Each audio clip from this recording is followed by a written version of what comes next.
Climate change is a reality, and the consequences of climate change is pretty much visible. Be it the forest fires, urban flooding, droughts, melting of the glaciers, global warming. And climate change economy को भी impact कर रहा है. क्यों? क्योंकि climate change जो weather phenomena है, जो मॉनसून फिनोमेना है, इसको चेंज कर रहा है. एंड जैसे इसमें चेंजेस आते हैं, ये डायरेक्टली इंपैक्ट करता है क्रॉपिंग पैटर्न्स को. एंड जैसे ही क्रॉपिंग पैटर्न्स में चेंजेस आएंगे, हम ये देखते हैं कि जो फूड प्राइसेस हैं वो बढ़ जाते हैं, जो फूड स्टॉक्स हैं वो कम हो जाते हैं. क्यों? क्योंकि there is a mismatch between demand and supply. इसी वजह से हम देख रहे हैं कि कई सारे कन्वेंशंस, एनवायरमेंटल कन्वेंशंस हो रहे हैं, एनवायरमेंटल प्रोटोकॉल्स हो रहे हैं. इन सब का कंक्लूजन ये है कि जो कार्बन फुटप्रिंट्स है इससे रिड्यूस करना है. And for this we need to reduce our dependency to fossil fuels. And हमें कहां पर शिफ्ट होना है? हमें रिन्यूएबल्स पर शिफ्ट होना है, like solar power, like wind power. लेकिन अगर हम सोलर पावर की बात करें या विंड पावर की बात करें तो इसमें भी इश्यूज हैं. इश्यूज ये हैं कि 24 घंटे सूरज नहीं रहता है, हर समय हवा नहीं चलती. इसी वजह से क्या होता है कि जब पीक डिमांड होती है, जो पीक टाइम होता है, जैसे अभी समर का टाइम है, तो ऐसे में जो एसी की डिमांड है वो बहुत ज्यादा हाई है, जो कूलर्स की डिमांड है बहुत ज्यादा हाई है, फैंस की डिमांड बहुत ज्यादा हाई है. इससे क्या होता है कि जो इलेक्ट्रिसिटी ग्रिड है इस पर प्रेशर पड़ता है. इस वजह से हम देखते हैं कि फ्रीक्वेंट पावर कट्स भी होते हैं. तो इसको रिजॉल्व करने के लिए हमें वापस से फॉसिल फ्यूल्स की तरफ जाना पड़ता है.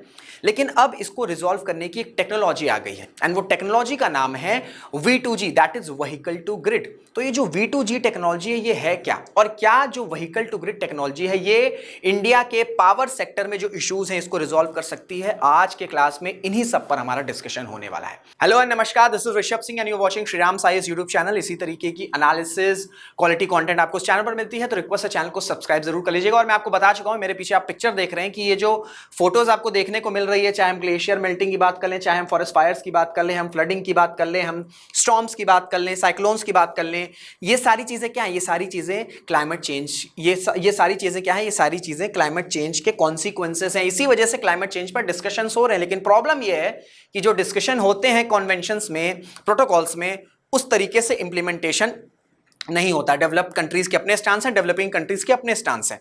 और इसी वजह से ये जो टेक्नोलॉजी है, जो मैंने नाम लिया V2G, vehicle to grid technology, आप पिक्चर से देख सकते हैं कि इसमें व्हीकल इन्वॉल्व है, और व्हीकल में जो एनर्जी होगी इसे ट्रांसफर किया जाएगा ग्रिड पर, जो नेशनल ग्रिड है या जो इलेक्ट्रिसिटी ग्रिड है. तो इससे क्या होगा कि ये जो पावर के इश्यूज आ रहे हैं इसे रिजॉल्व किया जा सकता है. अब ये न्यूज में क्यों है?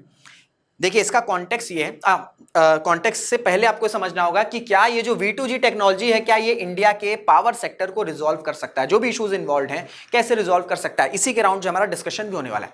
तो ये न्यूज में क्यों है, कॉन्टेक्स्ट क्या है? देखिए, जो केरला स्टेट इलेक्ट्रिसिटी बोर्ड है और इंडिया और IIT बॉम्बे, इनके बीच में कोलैबोरेशन हुआ है एंड एक पायलट प्रोजेक्ट रेडी हुआ है, जहां पर यह देखा जा रहा है कि क्या व्हीकल टू ग्रिड टेक्नोलॉजी को इंप्लीमेंट किया जा सकता है अक्रॉस द स्टेट. और अगर ये जो कोलैबोरेशन हुआ है ये सक्सेसफुली अगर केरला में हो जाएगा तो फिर ये देखा जाएगा कि इसे ऑल ओवर इंडिया इंप्लीमेंट किया जा सकता है. क्योंकि अगर हम बात करें, जैसे जैसे समय बढ़ रहा है, अगर हम 2024 के समर्स की बात करें और 2025 के समर्स की बात करें, तो हर साल हम ये देख रहे हैं कि जो टेम्परेचर है वो बढ़ रहा है. जैसे जैसे टेम्परेचर बढ़ रहा है, इलेक्ट्रिसिटी की डिमांड बढ़ रही है. इस वजह से जो ग्रिड है, जो इलेक्ट्रिसिटी ग्रिड है, इस पर प्रेशर आ रहा है, एंड जो पावर सेक्टर है उसमें कोई ना कोई इश्यूज चल ही रहे हैं. तो अब हम डिस्कशन करेंगे कि ये जो व्हीकल टू ग्रिड, जिसे हम V2G कहते हैं, ये होता क्या है.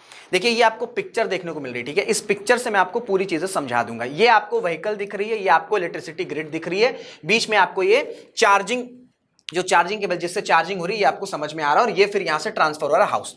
अब आपको नाम से समझ में आ रहा होगा व्हीकल टू ग्रिड, ठीक है?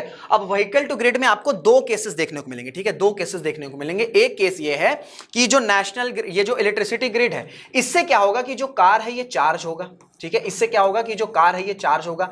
एंड जो सेकंड केस है, सेकंड केस में क्या है कि जब इलेक्ट्रिसिटी ग्रिड पर बहुत ज्यादा प्रेशर होगा, ठीक है? जैसे मैंने आपसे बताया कि जब भी डिमांड बढ़ेगी, ठीक है, जैसे ही समर्स अभी चल रहे हैं तो डिमांड बढ़ेगी, तो इस पे क्या होगा, इलेक्ट्रिसिटी ग्रिड पर प्रेशर होगा.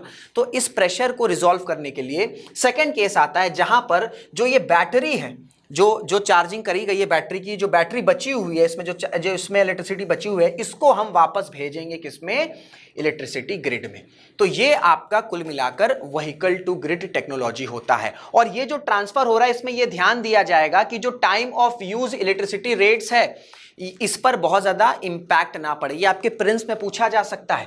What do you mean by time of use electricity rates? ये सिंप्लिसिटी एक आपके इलेक्ट्रिसिटी टैरिफ्स होते हैं, ठीक है, इलेक्ट्रिसिटी टैरिफ्स होते हैं और इससे ये देखा जाता है कि किस तरीके से इलेक्ट्रिसिटी में वेरिएशन आ रहा है जैसे जैसे इलेक्ट्रिसिटी ग्रिड पर डिमांड, इलेक्ट्रिसिटी ग्रिड पर प्रेशर पड़ रहा है, ठीक है। तो प्रेशर बहुत ज्यादा पड़ेगा, ठीक है, जब डिमांड बहुत ज्यादा पड़ेगी तो इलेक्ट्रिसिटी वेरिएशन भी ज्यादा होगा। तो इस ये चीजें कैसे पता चलती है? Time of use electricity rate से। तो ये आपके प्रीलिम्स के लिए काफी इंपॉर्टेंट हो सकता है, इसी तरीके से क्वेश्चंस पूछे जाते हैं। तो व्हीकल टू ग्रिड टेक्नोलॉजी क्या है? सिंपली टेक्नोलॉजी ये है कि जो ईवीज हैं, जो इलेक्ट्रिक व्हीकल्स हैं, ठीक है, जो इलेक्ट्रिक व्हीकल्स हैं, इसमें जो एनर्जी स्टोर हो रही है, ठीक है, इसमें जो एनर्जी स्टोर हो रही है, ये जो एनर्जी स्टोर हुई है इसको यूज किया गया, ठीक है, इलेक्ट्रिक व्हीकल को यूज किया गया। कुछ जो एनर्जी है वो लेफ्ट है इस कार में, ठीक है, इस व्हीकल में, तो क्या किया जाएगा? इसको वापस इलेक्ट्रिसिटी ग्रिड पर वापस दे दिया जाएगा। तो इससे क्या होगा? इससे जो प्रेशर पड़ रहा है इलेक्ट्रिसिटी ग्रिड पे ये स्टेबलाइज हो सकेगा। एंड साथ ही साथ हम इसमें क्या कर सकते हैं? V2G टेक्नोलॉजी में हम इसमें सोलर और विंड एनर्जी को स्टोर भी कर सकते हैं। जैसे मैंने आपसे बताया कि 24 घंटे हवा नहीं चलती है, 24 घंटे आपको सन देखने को नहीं मिलेगा। तो व्हीकल टू ग्रिड टेक्नोलॉजी से क्या होगा कि हम पहले तो कार को चार्ज करेंगे इलेक्ट्रिसिटी ग्रिड से, पहला केस हो गया। सेकंड केस क्या होगा कि जब इलेक्ट्रिसिटी ग्रिड पर बहुत ज्यादा प्रेशर पड़ा हुआ है, ठीक है, जैसे आफ्टरनून है, पीक आफ्टरनून है, उसमें बहुत ज्यादा, उस टाइम बहुत ज्यादा प्रेशर पड़ता है इलेक्ट्रिसिटी ग्रिड पर, तब हम क्या करेंगे कि जो व्हीकल्स हैं, ठीक है, इसमें जो एनर्जी स्टोर है इसको वापस से हम इलेक्ट्रिसिटी ग्रिड पर रिटर्न कर देंगे। तो इससे क्या होगा? इससे कुल मिलाकर जो इलेक्ट्रिसिटी ग्रिड है ये स्मूथ हो जाएगा। तो कुल मिलाकर ये आपकी V2G टेक्नोलॉजी है। ये पूरा फिगर आप बना देंगे तो आपको सारी चीजें क्लियर हो जाएंगी, ठीक है। आप जैसे अगर आपके एग्जाम में भी पूछा जा रहा है तो आपको सिंपली ये नॉर्मल सा फिगर बनाना है, सारी चीजें क्लियर हो जाएंगी। एंड जैसे ये एनर्जी स्टोर होगी तो ये जो एनर्जी है आपकी व्हीकल टू ग्रिड, ये वापस आपके व्हीकल टू हाउस भी जा सकती है, हाउस तक भी पहुंच सकती है, होम बैकअप्स में भी काम आ सकता है। क्लियर हो गया? तो कुल मिला के आपकी ये व्हीकल टू ग्रिड टेक्नोलॉजी बहुत ज्यादा इसमें टेक्निकलिटी चीज नहीं, आपको नाम से समझ में आ रहा है कि भैया व्हीकल से ग्रिड और फिर ग्रिड से व्हीकल। क्लियर हो गया? अब इसके बेनिफिट्स क्या है ये भी जान लीजिए। सबसे पहली चीज ये है कि जो ग्रिड है, मैंने आपसे बताया कि जैसे ही प्रेशर पड़ता है ग्रिड पर तो क्या होता है? इलेक्ट्रिसिटी वेरिएशन होने लगती है। इस वजह से हम देखते हैं कि पावर कट्स होते हैं। तो ये चीज रिजॉल्व हो जाएगी। क्यों? क्योंकि जो ग्रिड है वो स्टेबलाइज हो जाएगा ना, स्टेबिलिटी आ जाएगी। भाई जैसे ही प्रेशर पड़ा, हमारे पास व्हीकल है, इस व्हीकल में एनर्जी है, ये एनर्जी हम डायरेक्टली ग्रिड पर दे देंगे, तो जो भी इंस्टेबिलिटी आ रही थी ये स्टेबलाइज हो जाएगी एंड जो फ्रीक्वेंट पावर कट्स हैं वो रिजॉल्व हो जाएंगे। तो पहला बेनिफिट क्या है कि जो ग्रिड है उसकी स्टेबिलिटी हम अचीव कर लेंगे। सेकंड है एडिशनल इनकम, ये भी बहुत इंपॉर्टेंट बेनिफिट है। आज की डेट में आप सबको पता है कि जो इलेक्ट्रिक व्हीकल्स हैं ये बूम पर है, ठीक है, इलेक्ट्रिक जो व्हीकल्स हैं ये बूम पर हैं। आज की डेट में जो कार्स हैं वो भी कहीं ना कहीं फ्यूचर को देखते हुए इलेक्ट्रिक व्हीकल्स की तरफ जा रही हैं। लेकिन इलेक्ट्रिक व्हीकल्स जिनके पास है, जो प्राइवेट ओनर्स हैं, क्या वो पूरा यूटिलाइज कर लेते हैं? वो पूरा यूटिलाइज नहीं कर सकते, ठीक है, या वो पूरा यूटिलाइज नहीं करते हैं। वो चार्ज करते हैं, ठीक है, चार्जिंग करते हैं अपनी इलेक्ट्रिक व्हीकल्स की को चार्जिंग करते हैं। अगले दिन जो भी उनका रूटीन काम होता है वो रूटीन काम करते हैं। उसके बाद क्या होता है कि इनकी बहुत सी एनर्जी बची रह जाती है इलेक्ट्रिक व्हीकल्स में। तो ये क्या कर सकते हैं, चाहे हम मैन्युफैक्चरर्स ओनर्स की बात कर लें, चाहे हम प्राइवेट ओनर्स की बात कर लें, हम फ्री प्लेयर्स की बात कर लें, वो क्या कर सकते हैं? वो ये जो लेफ्ट आउट एनर्जी है इसको ये सेल कर सकते हैं इस इलेक्ट्रिसिटी ग्रिड पर, ठीक है। जो इलेक्ट्रिसिटी रेगुलेटरी बोर्ड है उनको ये सेल कर सकते हैं कि भाई ये मेरी एनर्जी लेफ्ट आउट बची हुई है, अभी पीक टाइम है, ठीक है, ग्रिड पर प्रेशर आ रहा है, तो आप क्या करिए, आप ये जो मेरी इलेक्ट्रिक व्हीकल में एनर्जी बची हुई है इसे आप स्टोर कर लीजिए एंड इसे आप ग्रिड पर इस्तेमाल कर लीजिए। तो इससे क्या होगा? इससे जो इलेक्ट्रिसिटी बोर्ड है वो इनको पैसा दे देगा, ठीक है, जो भी चार्जेस बनते हैं इनको दे देगा एंड साथ ही साथ इलेक्ट्रिसिटी बोर्ड को वो एक्स्ट्रा एनर्जी मिल जाएगी। तो ग्रिड स्टेबिलिटी के साथ साथ जिनके पास भी इलेक्ट्रिक व्हीकल्स हैं, चाहे वो ओनर्स हो चाहे वो मैन्युफैक्चरर्स हो, उनको एक एडिशनल इनकम का भी ऑप्शन मिल जाएगा। एंड जब ये होने लग जाएगा ना, जब ये होने लग जाएगा तो हम ये देखेंगे कि लोगों में एक ईवीज की डिमांड भी बढ़ जाएगी, क्योंकि जहां पर भी एडिशनल इनकम आए एंड स्पेशली इंडिया में, भारत में अगर कहीं से भी आपको ये सुनने में मिल रहा है कि भैया एडिशनल इनकम आ सकता है, यहां से एक्स्ट्रा पैसा कमाया जा सकता है, तो फिर ये देखा जाता है कि उसकी डिमांड बढ़ जाती है। जैसे जैसे हम ईवीज की तरफ जाएंगे अल्टीमेटली जो कार्बन फुटप्रिंट्स हैं वो भी कम होते चले जाएंगे।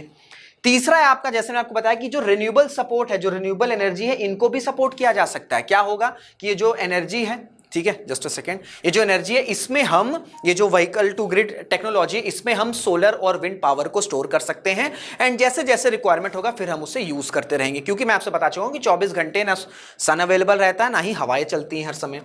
एंड लास्ट बेनिफिट क्या है? Home backup. जैसे मैंने आपको बताया कि बहुत सी जो मैन्युफैक्चरर्स हैं वो व्हीकल टू ग्रिड के साथ साथ व्हीकल टू होम भी सप्लाई करते हैं। जैसे आपको पिक्चर्स में भी देखने को मिल रहा है कि भाई ये व्हीकल है, इसमें जो एनर्जी बची हुई है इन्होंने दे दिया इलेक्ट्रिसिटी ग्रिड को। इसके बाद इनको अगर लगता है कि फाइनेंशियल बैकअप्स हो सकते हैं, कुछ ऐसे सेटअप्स हैं कि हम घरों पर भी वो एनर्जी दे सकते हैं, तो ये फिर आपका यहां भी ट्रांसफर हो जाएगा। क्योंकि क्या होता है ना कि गर्मियों में बहुत सी लाइटें कटती, बहुत ज्यादा फ्रीक्वेंट पावर कट्स होती, तो ये भी रिजॉल्व हो सकता है।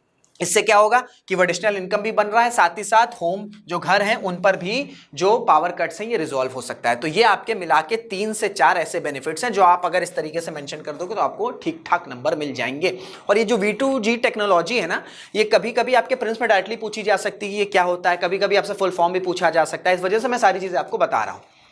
अब ये जो व्हीकल टू ग्रिड टेक्नोलॉजी है, क्या ये सिर्फ अभी भारत में इंप्लीमेंट हो रही है? क्या अभी यहां पर ये इनिशिएट लिया गया कि ग्लोबली भी इस पर काम चल रहा है? तो ग्लोबली इस पर काम चल रहा है, चाहे हम यूरोप की बात कर लें, ठीक है, चाहे हम यूएसए की बात कर लें, चाहे हम यूनाइटेड किंगडम की बात कर लें, यहां पर तेजी से जो व्हीकल टू ग्रिड टेक्नोलॉजी है इस पर इंप्लीमेंटेशन हो रहा है। इंडिया में क्या डेवलपमेंट है? देखिए, अभी इंडिया में जो व्हीकल टू ग्रिड टेक्नोलॉजी है बहुत ही अर्ली स्टेज पर है।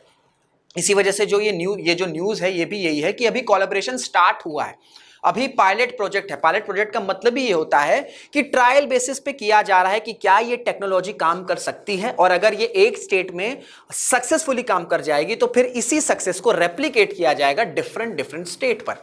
तो इंडिया में करंटली सिचुएशन ये है कि जो व्हीकल टू ग्रिड टेक्नोलॉजी है ये अभी अर्ली स्टेज पर है, लेकिन धीमे धीमे इस टेक्नोलॉजी को अडॉप्ट किया जा रहा है। जो सेंट्रल इलेक्ट्रिसिटी अथॉरिटी है इन्होंने कमिटी भी बनाई है, और इस कमिटी का काम यह है कि आप रिकमेंड करो कि किस तरीके से इंडिया में व्हीकल टू ग्रिड टेक्नोलॉजी को अडॉप्ट किया जा सकता है। लेकिन देखिए कुछ चैलेंजेस भी हैं।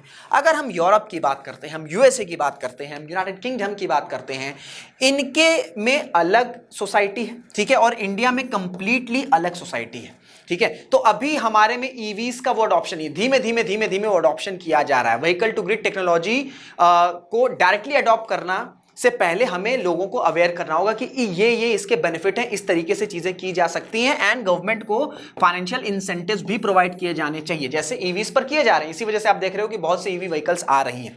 तो बिल्कुल इंडिया पे इस टेक्नोलॉजी को इंप्लीमेंट करने की प्लानिंग चल रही है, लेकिन आज की डेट में ये जो टेक्नोलॉजी है ये अभी डेवलपमेंट स्टेज पर है, अर्ली डेवलपमेंट स्टेज पर है, एंड इसी वजह से कोलैबोरेशन किया भी गया है।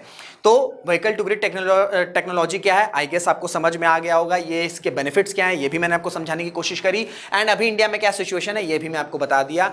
आई गेस आपको सारी चीज़ें क्लियर हो गई होंगी इस लेक्चर में यहीं तक। अगर ये आपको सेशंस अच्छे लगते हैं तो उसे लाइक जरूर करेगा, कमेंट जरूर करेगा, एंड शेयर भी जरूर से करेगा। तो इसी के साथ इस सेशन को एंड करते हैं। Till then, this is Rishabh Singh signing off. जय हिंद, जय भारत।